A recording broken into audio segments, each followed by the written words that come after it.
Random House Audio presents The Shame of the Nation, The Restoration of Apartheid Schooling in America by Jonathan Kozol.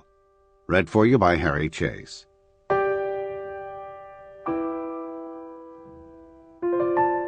I began to work among school children in September 1964 when I became a fourth-grade teacher in the public schools of Boston, Massachusetts. I had never intended to become a teacher. I had attended Harvard College, where I studied English literature, then spent some years in France and England before coming back to Cambridge, where I planned to study for a graduate degree. In June of that year, 3 young activists for civil rights, the first contingent of a group of several hundred who had volunteered to venture into Mississippi to run summer freedom schools and organize adults to register to vote, disappeared in a rural area outside a town called Philadelphia. Their bodies were later discovered buried in the mud beneath a dam beside a cattle pond. As we ultimately learned, they had been killed by law enforcement officers and members of the Ku Klux Klan. In retrospect, it seems unlikely that this was the one event alone that could have led me all at once to reconsider or postpone the academic plans that I had made. I had been aware already of the rising fervor of the civil rights campaigns, the sit-ins and the freedom rides that had been taking place in several southern states, the growing protest movement in some northern cities also, and the dramatic March on Washington nearly a year before. But perhaps because I'd been in Europe, I had been detached to a degree from the intensity of passions stirred by these developments among young people of my age. With the murder of these volunteers, that feeling of detachment dissipated quickly. I got in my car one day and drove to Roxbury, the center of the black community of Boston, and signed up to be a reading teacher in a freedom school for children taking place within a local church. Although I felt very shy and hesitant at first about my role as a white person who had never been in a black neighborhood before, I rapidly made friends among the parents who were active in this program and in others like it taking place at other churches and some storefront centers in the neighborhood. More to the point, perhaps, I simply got to like that group of 8- and 9-year-olds I was assigned to teach, and like any other very insecure young teacher, I was probably flattered that they seemed to like me in return. The 6-week program ended all too soon, so with the permission of their parents and the pastor, I extended classes with my students for 2 extra weeks after the summer program ran its course. It was during those more informal final weeks that I first saw my amateurish efforts bearing fruit in some of those small ways that a beginning teacher prays for. Even to see those 15 children showing up each day in torrid end-of-August weather in a steamy attic classroom in a musty-smelling church and struggling hard to write a little essay I'd assigned seemed like a minor triumph, and it made me wish that I could have a lot more time to be with them. As Labor Day arrived, I suddenly made up my mind to see if I could get a job as a real teacher. It proved much easier to get a teaching job in Boston schools than I had expected. I had no credentials as a teacher, but I quickly learned this did not matter much so long as I was willing to accept a class within one of the schools that served the city's segregated neighborhoods, and did not object to being paid the wages of a temporary teacher, even after having been assigned a permanent position. I remember vividly the sense of shock I felt when I first walked into the elementary school in which I was to spend most of a year. A gloomy-looking, overcrowded building that could not provide my students with a classroom of their own. We shared an undivided auditorium with 35 other children in another 4th-grade class, and with a choral group, and with a group rehearsing for a play that somehow never was produced, and with a class of 5th-grade girls, all black, who were released from educational instruction to be given sewing lessons several hours every day on old machines like those my grandmothers had used. One windy afternoon that fall, an entire frame of windows in our makeshift class collapsed. I was standing close enough to catch the rotted window frame before the glass could shatter on the children sitting just beneath it.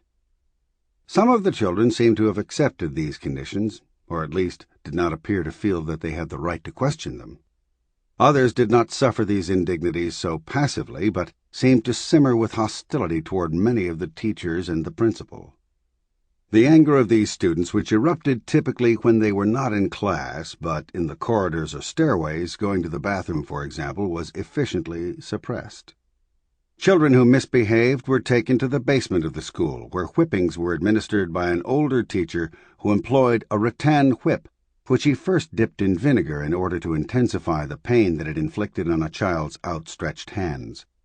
One of my students landed in the hospital in the preceding year after he'd received a whipping. His forefinger was permanently disfigured.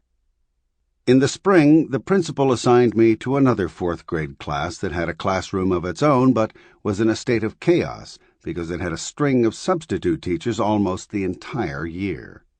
Many children in the class, according to their parents, had not had a permanent instructor since their kindergarten year. That year, I was their 13th teacher. On the day I came into their class, most were reading at a second-grade level. Their math abilities were at the first-grade level. I had never forgotten one of the brightest students in that class, a very tall girl who sat in the back row and for days on end refused to speak to me. She had a look of stony and implacable resistance in her eyes. I tried my best to bring her out of her silence, or at least to make her smile now and then, but I could not. I had the sense that she alone, of all those children, seemed to understand what had been done to them. Sometimes in the afternoons, when I got out of school, I used to drop by at the office of a minister named James Breeden, who had come to be a friend during the summer and who filled a very special role within the black community of Boston at the time, both as a leading figure in the fight for civil rights and as a scholarly and gentle mentor to impatient younger activists or would-be activists and to beginning teachers like myself. Breeden was only one of several strong and seasoned leaders in the neighborhood to whom I turned for reassurance and for steadying composure in that difficult first year.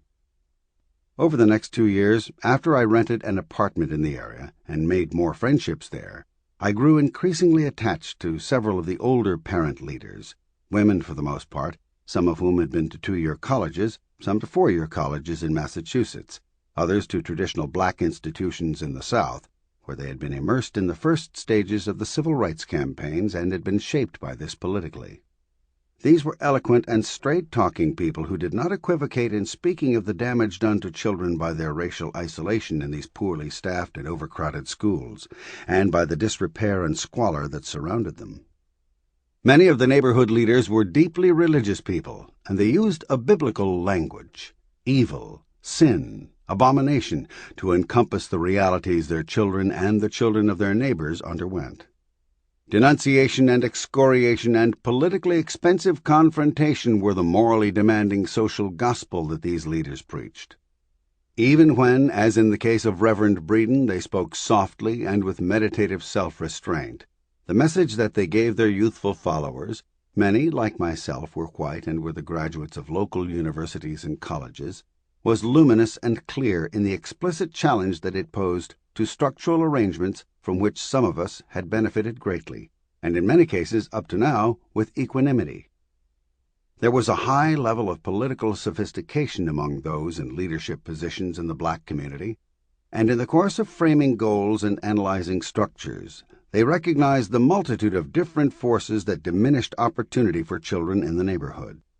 So the struggle they set out before us was not only about ending racial segregation in these schools, and yet that struggle was for them, for all of us, the moral starting point of all the rest.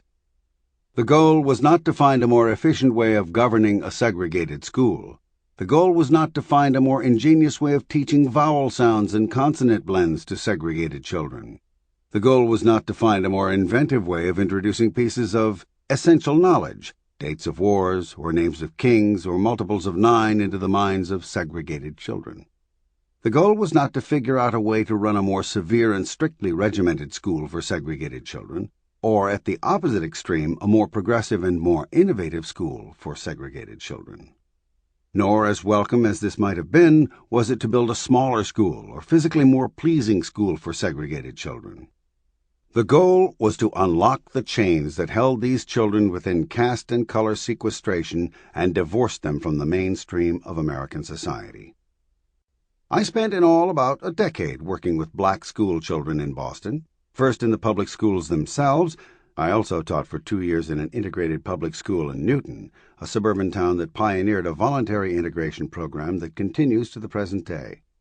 Then in grassroots programs taking place in Sample complete. Ready to continue?